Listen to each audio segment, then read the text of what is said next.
अस्सलाम वालेकुम व्यूअर्स। हम स्टडी कर रहे हैं पार्टिसिपल के यूजेज के टॉपिक को और इस सिलसिले में ये हमारा थर्ड पार्ट है जिसके अंदर हम जनरल यूज़ ऑफ पार्टिसिपल्स को देखेंगे। और इसके अंदर जो हमारा सब अभी जो टॉपिक चल रहा है वो पास्ट पार्टिसिपल चल रहा है। उससे पहले हमने प्रेजेंट पार्टिसिपल स्टडी किया था और पास्ट पार्टिसिपल को भी दो वीडियोज़ हैं। ये पहला पार्ट है, नेक्स्ट जो है इसके बाद वो बी पार्ट होगा पास्ट पार्टिसिपल का। तो चलें स्टार्ट करते हैं जी। पास्ट पार्टिसिपल के यूजेज को समझने की कोशिश करते हैं। Past participle denotes a completed action. Past participle जो होता है ये किसी मुकम्मल एक्शन को रिप्रेजेंट करता है। मुकम्मल जो हो गया एक्शन, जैसा कि the tired workers went to sleep, जो थके हुए थे वर्कर्स तो वो सोने के लिए चले गए। The plants were laden with flowers, the frightened man began to run off, the blinded by dust storm we went off the road। तो इसमें आप देख सकते हैं टाइड वर्कर यानी वर्कर ऑलरेडी थक चुके हैं, ठीक है ना। प्लांट्स लेडन विद फ्लावर्स यानी जो फ्लावर्स हैं, जो आपके प्लांट्स हैं वो भरे हुए हैं फूलों से। फ्राइटेंड मैन आदमी डर चुका है, डरा हुआ है, ठीक है। तो लिहाजा ये कंप्लीटेड एक्शन को रिप्रेजेंट करते हैं जी सबसे पहले आपके पास पार्टिसिपल। नेक्स्ट है जी past participles may qualify the noun following like an adjective. जी, तो ये नाउन को भी क्वालिफाई करते हैं जो इनके बाद में आ रहे होते हैं, बिल्कुल सेम है जैसे एडजेक्टिव करता है। जैसे कि we had a weird look, अब ये आपका एडजेक्टिव है और ये आपका नाउन का रोल प्ले कर रहा है। ब्रोकन मिरर, टूटा हुआ शीशा, तो ब्रोकन यहाँ पे पास्ट पार्टिसिपल है जो कि एडजेक्टिव भी है मिरर के लिए कि वो टूटा हुआ है। Can harm your feet.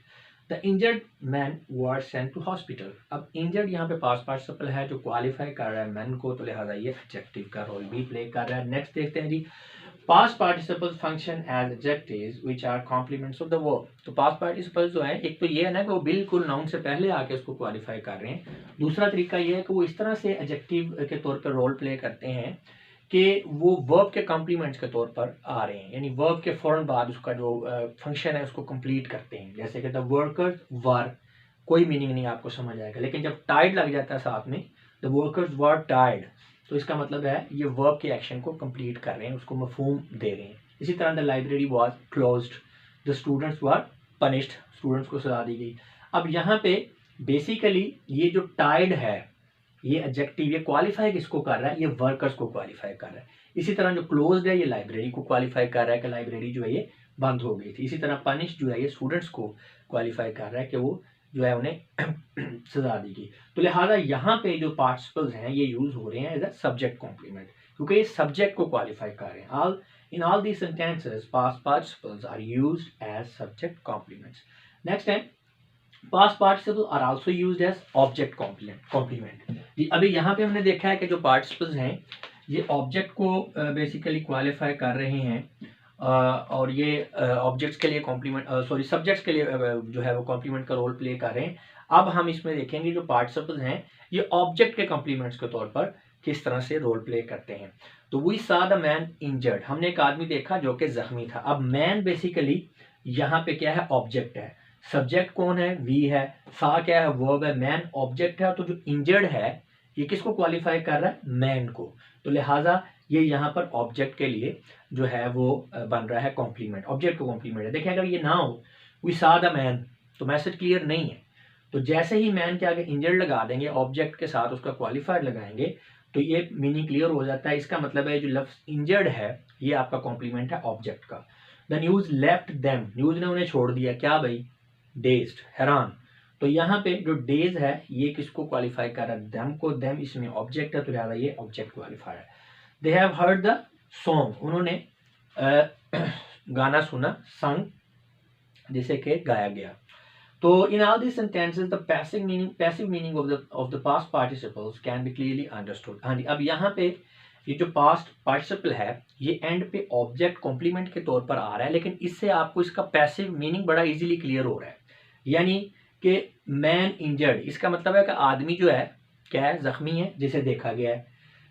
Them dazed यानी वो, यानी दे फॉर दे से देम बन गया, जो वो है वो हैरान है, ठीक है, किस बात पर, न्यूज की वजह से। इसी तरह जो गाना है, ठीक है, उसे क्या किया गया, गाया गया, जो गाया हुआ गाना है उसे सुना गया। तो लिहाजा यहाँ पे आप देख सकते हैं कि ये पैसिव मीनिंग जो है ना आपको क्लियर होता है। नो डाउट यहाँ पर ये जो आपके पास्ट पार्टिसिपल हैं ये ऑब्जेक्ट कॉम्प्लीमेंट के तौर पर यूज हो रहे हैं, लेकिन ये पैसिव मीनिंग दे रहे हैं, ऑब्जेक्ट्स को क्वालिफाई कर रहे हैं। जैसे अभी हम इसको इस स्टाइल में लिखेंगे ना तो आपको समझ आ जाएगी। In all this sentences the passive meaning of the past participles can be clearly understood. जैसा कि अब ये पहले सेंटेंस को देखें, द मैन वॉज इंजर्ड, यानी कि बेसिकली मैन इंजर्ड का मतलब यह है कि आदमी जख्मी था। और हुआ क्या, वी सॉ इट, हमने उसे देखा। इसी तरह दे वर डेज्ड, देखा ना, देम डेज्ड है, बेसिकली दे से देम बना, दे वर डेज्ड, वो हैरान थे किस बात पे, the news left them so, news ने उन्हें ऐसा कर दिया। अच्छा आगे आ गया, अब ये देखें सॉन्ग संग, इसका मतलब है द सॉन्ग वाज संग, किसने उसको गाया था, ये बात ही नहीं हो रही सेंटेंस में। द सॉन्ग वाज संग, गाने को गाया गया। They have heard, they heard it, उन्होंने उसे सुना। और अब नेक्स्ट जो है इसमें हम देखेंगे जो पास्ट पार्टिसिपल हैं वो एडवर्ब के तौर पर किस तरह से फंक्शंस करते हैं, लेकिन उसको देखने के लिए आपको इस टॉपिक की नेक्स्ट वीडियो को देखना पड़ेगा। वेरी बेस्ट नेक्स्ट वीडियो, ये ए पार्ट है और उसके बाद आपने बी पार्ट को देखना है। वैसे ये पूरे का पूरा टॉपिक जो है ये एक वन कंबाइंड फॉर्म के अंदर भी एक ही वीडियो की शक्ल में आपको कंप्लीट इंग्लिश कोर्स वाली प्लेलिस्ट में भी अवेलेबल हो जाएगा।